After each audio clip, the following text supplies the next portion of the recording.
Welcome to The Shield Within. The issues discussed on the Shield Within podcast do not reflect the opinions of any specific agency. They are the views of the host and the guest. Any persons discussed may be fictional for comedic purposes only. This podcast is rated explicit and listener discretion is advised.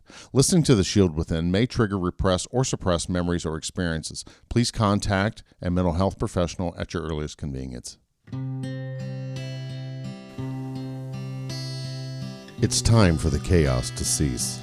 Time to open yourself to peace. From the hours you've put in. To the next shift you begin. From the endless pursuit of release. That finds the worst unleashed. Transform the ugly into a win. Get to know your shield within.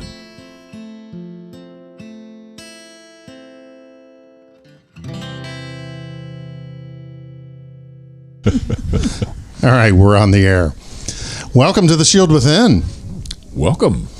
David, we have a whole gaggle of women in our studio tonight, don't we? Yes, we do. And what are we going to call this episode, Kelli? Wives on the Line. Wives on the Line. So who we got here tonight? We have Susan, Mrs. Hat. And what are we going to call you, young lady? Great. FD Holly. Okay.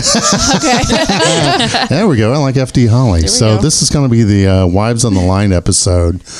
A lot of fans have been messaging and wanting to talk about, well, we all know how fucked up y'all are. Mm-hmm. So let's see how badly you fucked up the people you live with. So Dr. David, he's going to be running the show here as the ringmaster. But in the meantime, if you're on Facebook, and we all know you are, stop by The Shield Within. And you can find us at Facebook /The Shield Within. Drop us a comment or whatever. Like, share. We like when you like or share.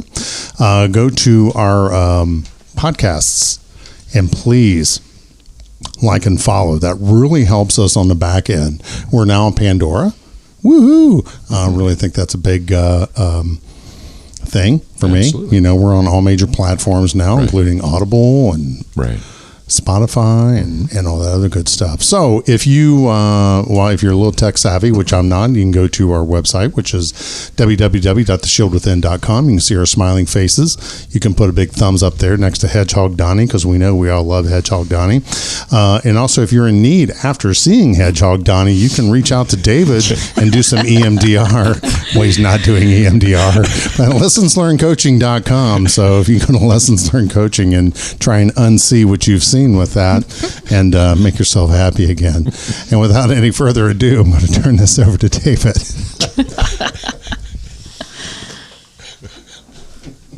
Wow. Hello, Dr. David. Hi. Good evening and good afternoon, whatever the hell it is. This is a real pleasure for me. I've been looking forward to this for a long time. And if Kennedy wanted to join us, it would be cool with me. We'll save that for another day. Next time. Not on Tuesday. I got dates.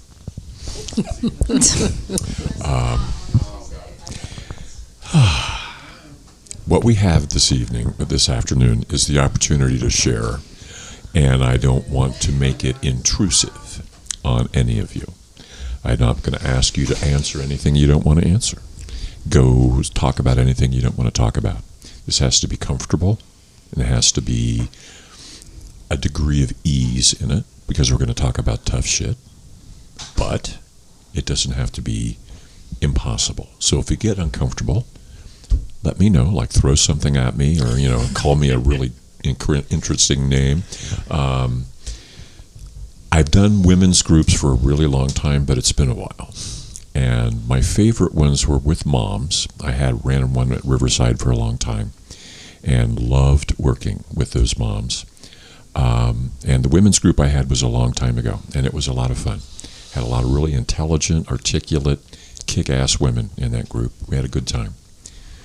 I want to start former policeman wife, former fireman's wife, former highway patrolman's wife, and a former policewoman. So we have a number of perspectives, but I've got, to me, there's some things y'all have in common, so I kind of wanted to start there. And I don't know, honestly, the answer to these questions for all four of you. So whoever starts is cool. At the point where you met your husband, yourself, Her husband. At that point where you met them, was your husband a first responder already, or did you meet them after they became a first responder? Whoever wants to start. I met Mark. He was not a first responder. And at that point, did you have any clue that's what would happen in your marriage? He would become a first responder. Never. Okay. I'm going to hold on to that one for a minute. Never. Okay. Holly? Mrs. FD? I'm not sure what the hell you're... FD Holly? Yes. Yes, Donnie was just starting out in firefighting when we met. When you met. Okay. So had you known him before? No. Okay. So when you were just getting to know him and he was just becoming a fireman, did it scare you that he was going to be a fireman for your whole marriage together or your relationship? Not too much, no. Did you have any sense of what your life would be like as the wife of a fireman? Not at all. Not at all. So you weren't like scared of it happening. Not really, no. But the way it's turned out is way different than you would ever have imagined. Exactly, yes. 100%. 100%. Okay. Mrs. Hatt? Yeah. Did you know Mr. Hatt? He was a cub at the Highway Patrol when I met him. So he had just graduated into the Highway Patrol. He had been a police officer prior to. Okay. But you didn't know him when he was a police officer? No. Okay. I'm curious, like, when you were, like, the first date, had you known he was a cop before you had the first date? I did. Did that scare you or bother you at all? A little. A little? Did it? Because I'm just thinking, like, you're getting into a relationship with someone who walks out the door every day with a gun on their hip, and the world is basically going to be shooting at them. That has to be uncomfortable. I honestly did not expect it to go the way that it went. Okay. You know, he was... my mother introduced us, and he's a nice guy, and sure, I'll go on a date. Little did I know that I would fall madly in love pretty quickly. So that was just... Gotcha. It happens. Yeah. Sometimes. Very quickly. Yeah. And so thinking ahead like that. Well, I wouldn't say very quickly. I don't know. Quickly enough. Well, we were friends before. I just mean it was just like a best friend to start with, and then it... Oh. Yeah. Okay. So you did know each other while he was a policeman. Well, it was an intentional date, but I don't know how to explain it other than it was like, we're here, we're friends, we're enjoying each other's company, right. And then, yeah. Things happen. Yeah. Very good. There you go. Very good. Very good. None of you had ended up with a life like you thought you would. You didn't even know Mark was going to be a first responder. I didn't even know, and I think I'll save it for later, but when he said he wanted to be a police officer, he started out as a part-time officer, so I got eased into it a little bit. Okay. He was, and that was in small town, Covington, and it was very small, and I thought nothing's really going to happen here in this small little bitty country town. Mm-hmm. And the very first night, he came home abruptly and had been in a fight and was... I'm like, oh my God, what have we gotten ourselves into? Yeah. But, so That's a great place to start. Yeah. cleaned them up. And over the past 30 years, it's just gotten worse with It's just gotten worse. the world the way it is. And I'm so glad that he's retired. But I think that the worst of what's went on and happened, I had no idea. Yeah. So It's all been a surprise. yes. Okay. As the careers develop for all three of you, and you watched your men become month after month, shift after shift, and so forth, did you know what their work was like? Did you have a sense of like what they went through in an average shift? Not at all. Not at all. He was told, don't tell your family anything. We became very, very distant. Did you kind of make up in your mind what you thought his day was like? Did you try to imagine it? Yeah. Did it bother you? Make you uncomfortable? No. No? Like I said, I think I was blind to the dangers because it was a small, I always thought we live in a small town area. The last officer that was shot in the line of duty was back in the 80s. Is that correct? Yeah, back in the 80s, and it had been a while. And, I thought, oh, it can't happen here. Holly? Yes. As things developed with Donnie's career, did you have any clue what his work was like, what his experiences were like at work? A little bit. He would come home and talk about it. Oh, what would he share? Just the bad stuff. The bad stuff. Okay. Yeah. He would get it off his mind, but it was scary when he would go off. When he left on a call, and there's for instance, we had just had Kennedy, our oldest, and the house behind us had a boiler that blew. Okay. And so that's very scary. He's leaving with his little baby at home and me, and he's going off to this house with God knows what could happen. Yep. Exactly. So stuff like that. How did you get through that? Lots of prayer. Lots of prayer. Good for you. Good for you. And when he came home from that, I'm just curious, did he talk about what happened? He did, yes. Did you have a sense that like he was holding stuff back, like he was telling you part of the story, but like there was much more underneath the surface? Yes. You did get that sense. Okay. Did it make you want him to tell you more, or like, no, you've told me enough, dude? I guess I wanted him to tell me a little more. You were ready to hear more. Because I wanted to be there for him. That's what wives do. Beautiful. But he wouldn't open up a whole lot. Yeah, only so much. Kind of like what was safe to share and wouldn't go any farther. Yep. Okay. Mrs. Hatt, did your cub, who'd been a cop already, so he's had some years in him, share much with you about what it was like? Did you have a sense of it?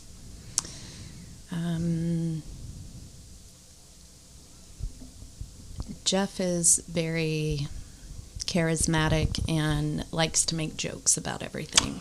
Oh. So I got that end of it. Okay. And I frequently tried, like, hey, how do you feel about this? And that didn't always go very well, I guess. So I think that happened more through the years, but he would blow it off initially. Like, that was okay. So I can tell you, while I was pregnant with our oldest daughter, he got the O.W. Merrill Award, where he pulled himself into another car to save somebody driving in oncoming traffic. And he came home, and I'm just like, you just can't do that again. Don't ever do that again. Don't do that again. But tell me, and he's like, I just had to do what I had to do. And, I can't imagine the fear. Yes, exactly. That he had to feel in that moment, but it was just kind of like swept away. And he never really talked about it, and he'll probably kill me because I'm bringing this up. But that was the first big time that I remember being like, oh, Lord, like my life could have been, our lives could have been so different. Oh, my God, yeah. Over the years, clearly there were a lot of times, and I feel like the more I tried to talk, the more he pulled away. The more I tried to say, I know there's something wrong, tell me what's going on, the more, but he, that is, again, kind of what they're taught. You don't. Exactly. It's the culture. Yeah. Yeah. Everybody. Your wife has to deal with this. Don't make her deal with that. Right. Kind of. Yeah. Yeah. But we feel it. Yeah. Yeah. You're not stupid. Mm-hmm. You're paying attention. I grew up watching it too. So I saw some of the good families. Well, I don't want to say they were all wonderful families. Okay. But I guess, I don't know. I don't want to, like, the families who made it, I guess I would say. I would put it that way. Very good. Versus the families who did not. Yes. So. There's a striking difference. Yes. Yeah. Yeah. Your husband. Yes. Do you know what he went through when you were a cop? Well, I was not a police officer when we first got together, but I had already graduated college, and so he knew that I wanted to be a police officer. Okay. But we had talked about it quite a bit, about what my schedule would look like, and kind of, what you watch on TV, because it's really like all you know when you're a rookie, right. Is what you see on TV. And I didn't have any police officers that was close to me growing up, so really I just took it for what I saw on TV, and we kind of talked about how fun it would be, but it was a very rude awakening as soon as there was like this power struggle, I think, when I first got hired as a police officer, because I didn't want to tell him a bunch of things coming home. Oh. I didn't want to tell him, but I would find myself not telling anybody else, and like not having any friends that were law enforcement necessarily at that time. Yeah. Until I, you figure out who your crew is once you get started. So I don't know. I know he struggles with it. He struggled with it. Yeah. He wanted more from you. Yes, he wanted more time. He wanted more thoughtful conversations, and kind of like Mrs. Hat was saying, like, I would joke a lot about things that had no business being joked about. Yeah. But I think that's how I just dealt with it. Right. But for somebody that doesn't see it or doesn't deal with it, it seems very morbid. So probably alarmed him. And so it kind of keeps you from sharing it? Were you afraid it would hurt? The deep stuff, right? So I can't remember which one of the ladies was talking about it, but they would I think it was maybe you, they talked with Holly, you would talk about it just enough, but you wouldn't get deep enough into your feelings. I think that's what FD Holly said. So it was very similar. I'd just kind of skim the top of it, be like, yep, offload it a little bit. I feel a little lighter. I don't feel great. Mm-hmm. But that's all you could tell. All you could share with him at that time. Mm-hmm. He wanted more. Create conflict? Yes, because I was building my career, and as a female in a male-dominated aspect, I wanted to take all the shifts. I wanted to show, so I'm proving myself at work, not proving myself as, as a wife. And so I think that there was, that kind of, again, that power struggle. Like, I should be, the societal norms of being a good wife and being at home and being there for your spouse when you're dealing with things that women aren't necessarily always supposed to be exposed to, if that makes sense. Exactly. So, very weird. Yeah. Out of the normal definition of femininity. Yes. And I like to be the traditional, I want to be the wife that wears the apron, that's at home, that's cooking. But I also wanted to be kicking ass and taking names at work. So. And you tried to blend the two lives. Yes. And it worked for a while. Yep, for about 4 years. Could you tell any of you three, especially, when something that I guess we would call trauma now could you tell your husbands were carrying around a trauma? A specific, a shooting, something really severe, a critical incident that had happened, maybe he shared, maybe he didn't share anything at all. But did you know he was carrying a weight around that was greater than usual? Could you tell? I couldn't, not really. Everybody knows my husband, Right.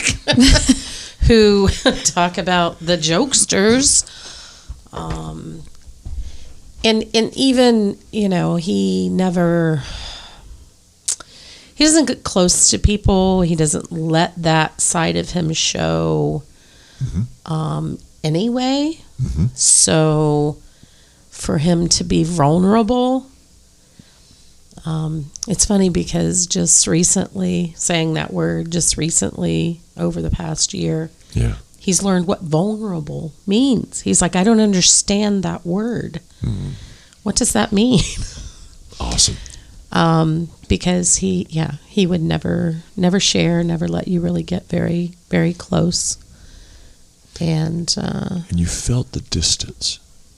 Mm-hmm. Yeah, we started to really grow apart. I was working a lot, Mm-hmm. and I probably was working 50, 60 hours a week. Mm-hmm. I traveled to different businesses back then, before the internet was, before Zoom was, I zoomed up and down the road. So I was gone a lot, and we grew apart. Wow. Did you two feel the same? Or Yeah. different? Yeah? Yeah. Donnie would just become quiet, and he wouldn't talk, kind of distant. But Did it feel hostile to you? sometimes, yes. Hmm. I remember when he was studying for his EMT, there was, he would just, I don't know, attack at everything or anything that you were able to try to talk to him, and he would just blow up because he knew things were, Okay. Wow. because he was holding stuff in. Right. And anything verbal would get close to stuff he didn't want to be verbal about. Mm-hmm. Mrs. Hatt? Same. Same? Yeah. I'm wondering, how many of you thought, what have I screwed up on? All the time. All the time. Mm-hmm. All three of you, all the time. Mm-hmm. My husband is being distant from me. Therefore, I have not done something right, or I've done something wrong. I've said something wrong. I haven't said something right, whatever. It's me generated. Mm-hmm. Spot on. Spot on. Mm-hmm. That happened for you? Yes, and it was my fault. But I would be the one exploding sometimes on Mark. For my husband's name is Mark.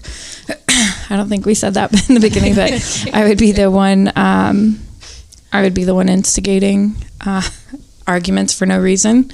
I mean, outside of the normal female stuff that females do, as far as being catty or extra emotional, I think it was escalated because I wasn't handling things that I was, dealing with on the inside. Mm-hmm. Yeah. And I would outwardly project that onto my husband. Absolutely. Now I'm going to cry because I'm a monster. But no. Yeah. Wow. I think because they feel safe with us, that they're, I don't know if you feel this way with your husband. Good. He was your safe place. Mm-hmm. Yes. So that's why they would take it out on us. Yes. So. Yes. Yeah. It's not fair, but it makes sense that the place that they would dump, first of all, it's physical proximity. When I come home, who's there? Wife and kids and dog and cat, that kind of thing. And so that gets part of it. But the other part of it is exactly right, Holly.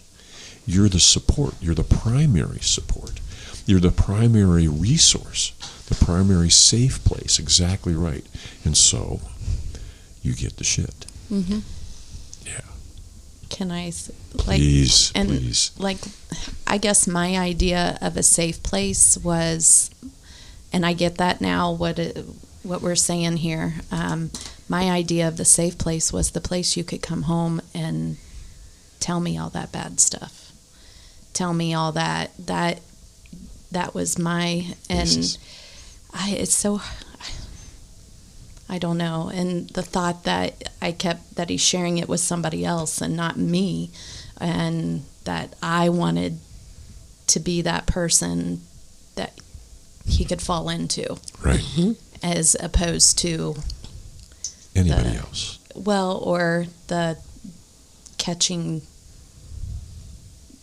the second part of it, I guess, the anger, that part of it. Gotcha. Yeah, does that make sense? Yes. But I get, because of the way they are trained, you share it together. You don't take it home to your spouse, to your loving spouse, and here we are going, no, but we want it.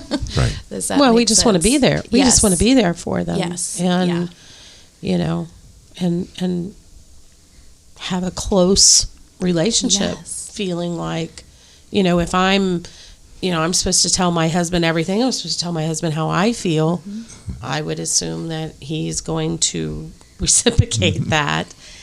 And that's not at all. You get the shortness, you ask a question, you get yelled at, or I just always feel like I just do everything wrong. Just everything I do is wrong. And we were talking about what you bring in to the marriage, right?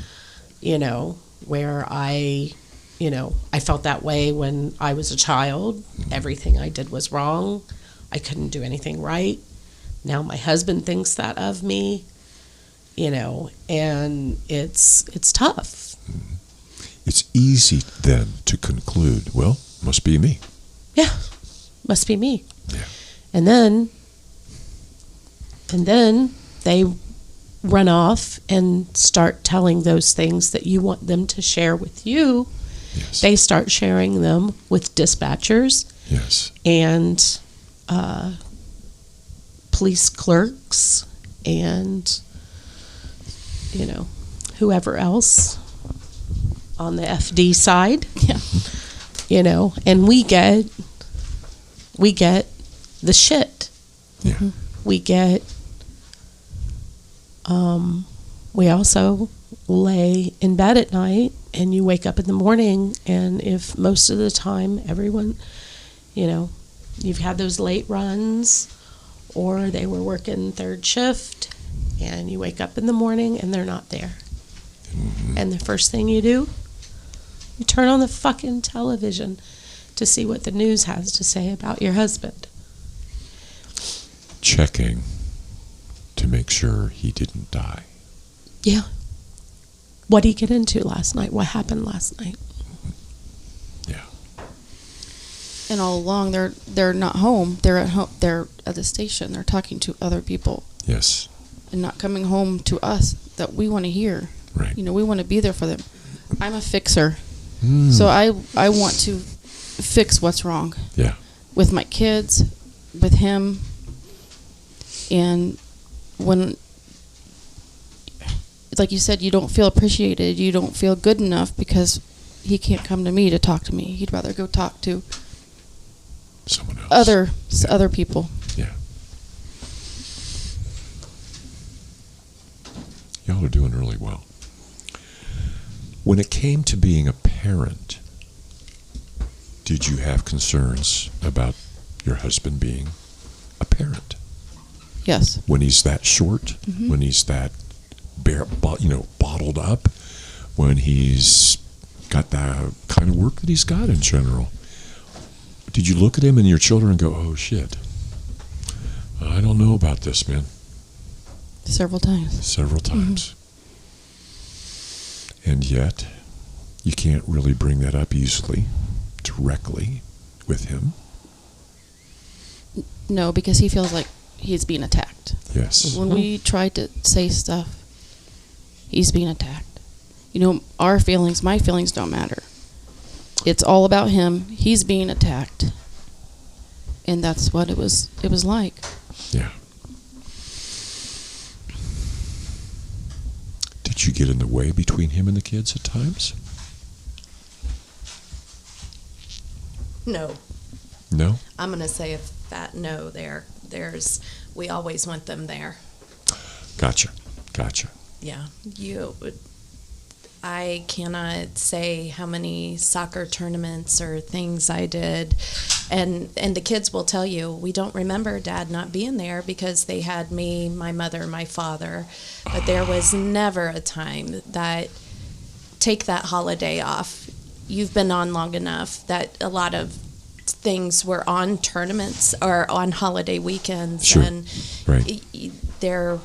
But you just, like I said, so Jeff retired, and the first,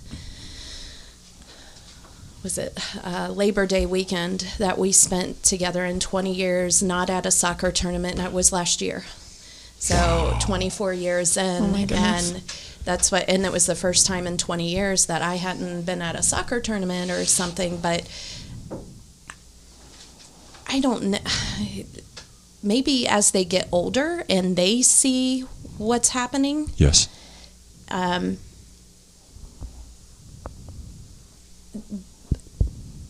But they've lived it. Every day. And you never intentionally, as a mother, I would say that I found comfort in my children sometimes. You're alone and all you have are your kids. Yes. Very good. You're basically a single parent. Yes. That's a good point. That's why I told everyone at work. I'm like, I have to leave early. I have to do this because he's working. I can't, I'm a single parent at home. I even miss days at work because I could take off work easier than he could. His job was more important. So I would, and that doesn't reflect great in my position either. But, It's just how it worked. Yes. Necessity. You get into a cycle, and at some point, you realize and you try to get out of the cycle, but in no way would you intentionally, I don't think any of us put our kids against their fathers or. You weren't so concerned that you felt like you had to supervise those relationships or those interactions, that you let the kids and Dad have their own experience with each other. Oh, yeah. Develop their own relationships. Encourage, definitely. Yeah. Yes. True for all three of you? Yes. Mm-hmm. My girls are pretty. I know, right? They give it back to him. Yeah, my oldest does. They can say the things you think and can't say. How about for you, Kelly, with Mark? Did Mark have concern about your parenting? So when Mark and I got together, my son, who is now almost 14, was 2.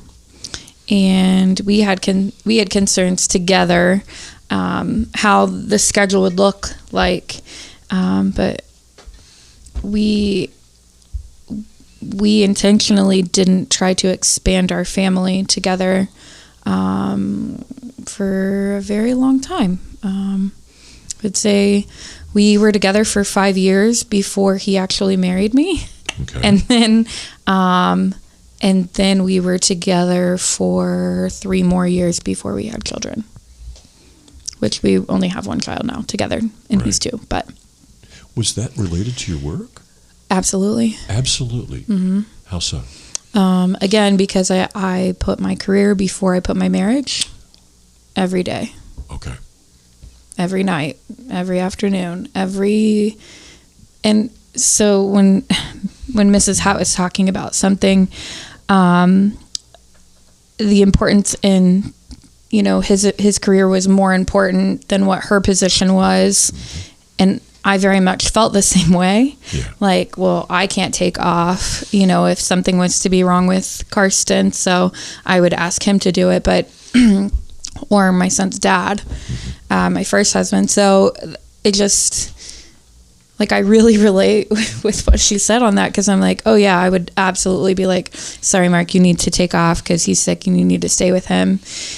And, you know, that would create obviously some animosity because he was running his own business. Right. So I didn't take it as seriously as I took my career, but you were a policewoman.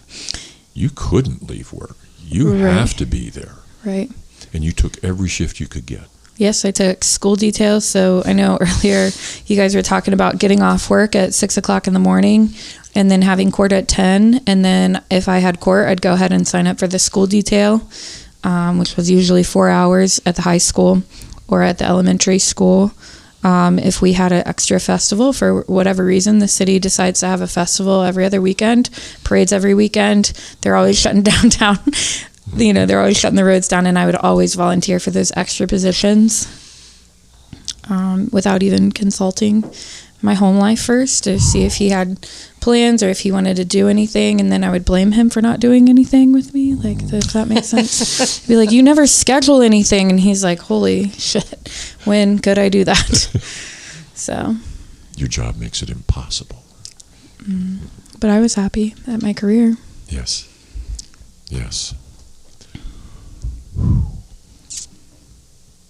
So there were times you all were really tested. Like, what do I have here? What the fuck have I married into? What the fuck is this? I never see the dude. When he's here, he's pissed off and he's basically a jerk. The kids can say shit to him I couldn't even think about saying. What the hell am I doing here?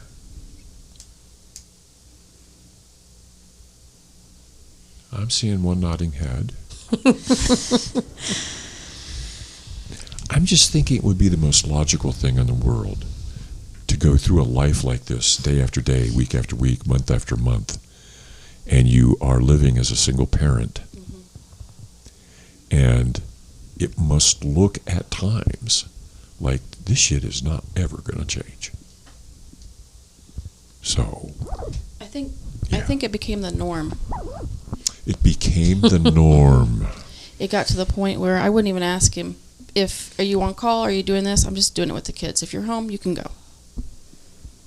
And that became a lifestyle. It just became, he had his own life, and then me and the kids and our parents, we all had our own other life. Yeah. He came along when it was convenient for him. Absolutely. Yeah. I would just plan whatever I was going to plan, assuming that he would be working. Holidays, especially. On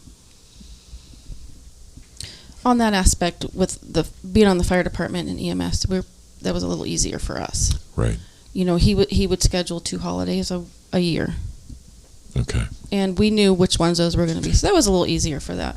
But there were some Christmases he had to get up and leave. Right, exactly. Yeah. So. And that could happen any day or night.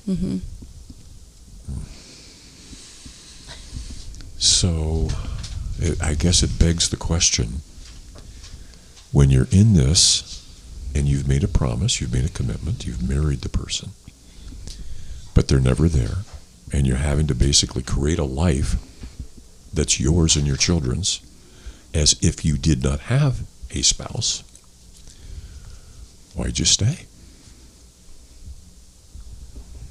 I mean, at that point, regardless of any other element, which I'm sure we're going to end up talking about, but at that point, when you know this is my lifestyle, this is how my life looks like it's going to go for decades, it had to feel like shit, right? And so, with that, again, notwithstanding anything else, why'd you stay?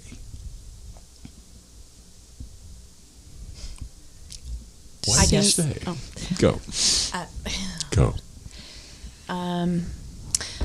So I guess Jeff and I split up about 12 years into the marriage for 6 months, and it was at that point of him telling me, I'm going to get help. we're going to get help. Things are going to be better. I saw what it was doing to our children. Okay. And I said, let's work it out. Things got worse. And it got worse. And with every time that it would come this close to falling apart, I'm going to get better. We're going to get better. We're going to get, and then there we were again. Start over. And starting over and just starting over. And 10 years of counseling in here, feeling like I'm trying to hold my ground. Yes. It gets worse. And then now there's a breaking point, I guess, for him. And maybe the healing is beginning, that I'm hoping. But I am optimistic that everybody can get better. So you stay in it. And I believe in happily ever after. So I still keep trying to heal myself. Good. I want our family. I want us. I want our children. I want our grandchildren. I want it. And I want to help him be better. I want to help us be better. Mm-hmm. That's why I stay. To me, my dear, that's a commitment. You made a commitment. And you're living your commitment. It's challenged in ways you could never have imagined, to degrees you could never have imagined tolerating, but you've done it. And out of that somehow, you stay positive in your head. There's a place this can go that's really beautiful. And as long as that's a possibility, I'm going to live for that possibility. Because I've made a commitment, and I'm going to live that commitment because of who you are as a person. You have integrity. You have values. You said those words seriously. And to jump ship would be kind of like betraying yourself. And you ain't going to do that. Good for you. Thank you. Hard as hell, isn't it? Mm-hmm. A little bit. Yeah. Well done, Mrs. Hout.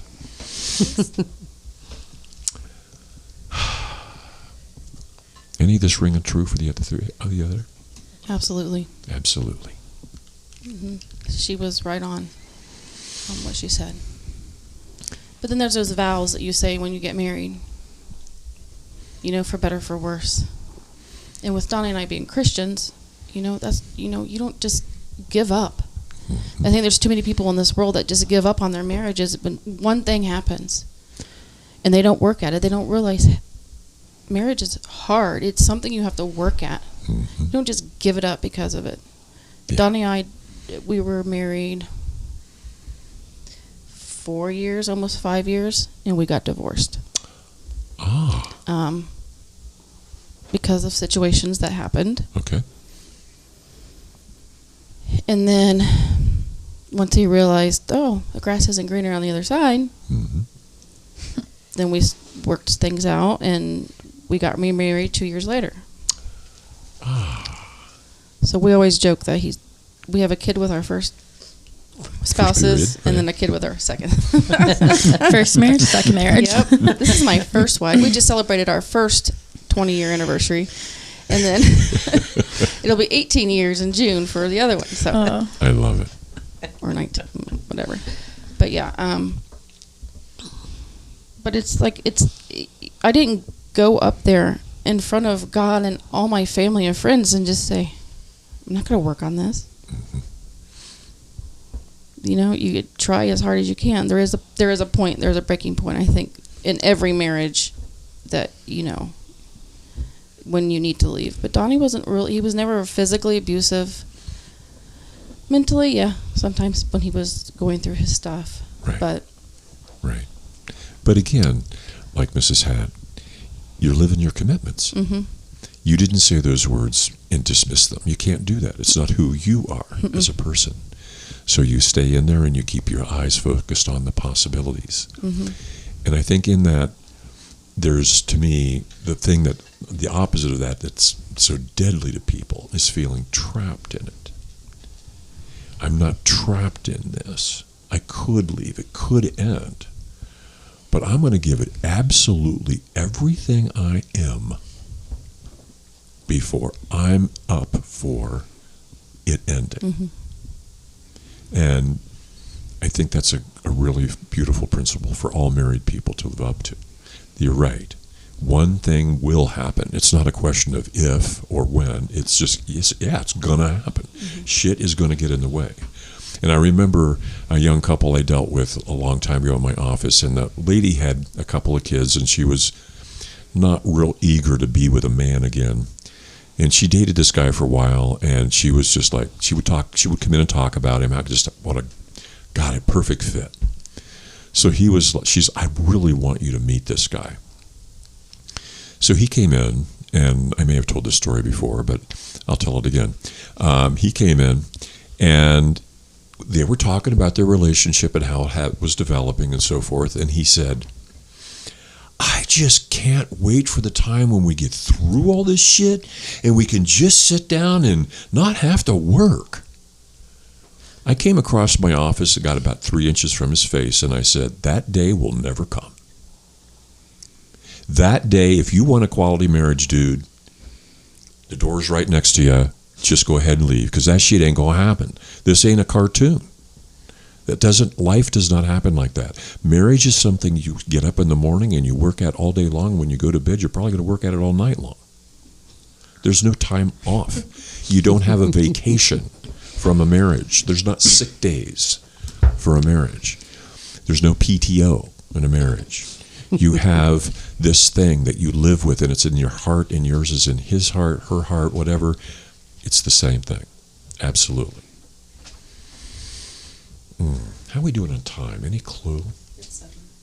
45. 25? 45. 45? Then we're probably at a point. We're going to do this part 2. I don't think you can be here Thursday night, right? So I'm up for however this works. I'm really enjoying this, and I would love to do the other 3 hours of notes that I've got here. But I think it's probably better for the way things work in our podcast to end it after about 45 minutes. Yeah. Give everybody a break. Maybe we could come back Thursday night, or if Holly can join us another evening, I'd be up for that too. Anything else anybody want to say to close things out for this half of our time together? I want to hug you all. Yeah. We'll hug it out. I feel closer. We'll hug it out. Yes. Yeah, I think I do want to say, because I've known Kelly since the beginning. Since the beginning. Of my career. Of her career. This is true. And I think it's interesting how, we're talking about the guys, and the guys always think, we're bashing on them and da-da-da-da-da. But reality is, Kelly was doing the same thing to her husband that the guys were doing to us. Right. I think that probably as a male, he didn't internalize it as much as I think we as women do. Yeah. Absolutely. Like I never did. Yeah. He's not sitting around going, what's wrong with me? And we're going, what's wrong with me? Why doesn't he love me? Why won't he share, this with me? And if my husband had those thoughts for even a second, I was not even considering any of it. Like, it's just, I like it your wasn't. honesty. Yeah. This wasn't, and I think something that I had thought about was I didn't want to share with him because I didn't want him to stop supporting me in being a law enforcement officer. So if I brought all that stuff home or told him, oh yeah, I was on the other side of a brick wall with a guy with a rifle, that he'd probably be like, and we're going to move far away and you're not going to be licensed to be a police officer in that state. So, but when we were talking about marriages and stuff, and I think about, there was 2 people at my wedding. Mm-hmm. Besides me and Mark, of course. And Susan was one of them. Mm-hmm.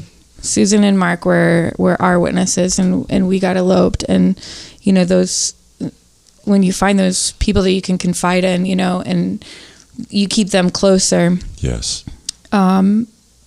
and I'm very thankful for that relationship, because like I feel at home when I come here, you know, and when I come to visit you guys in Florida, and I'm like, wow, you know, I know that you were dealing with stuff, and you know, I know that he cares about you. And I wish that somebody would have told my husband too, like, hey, she loves you. It's fine.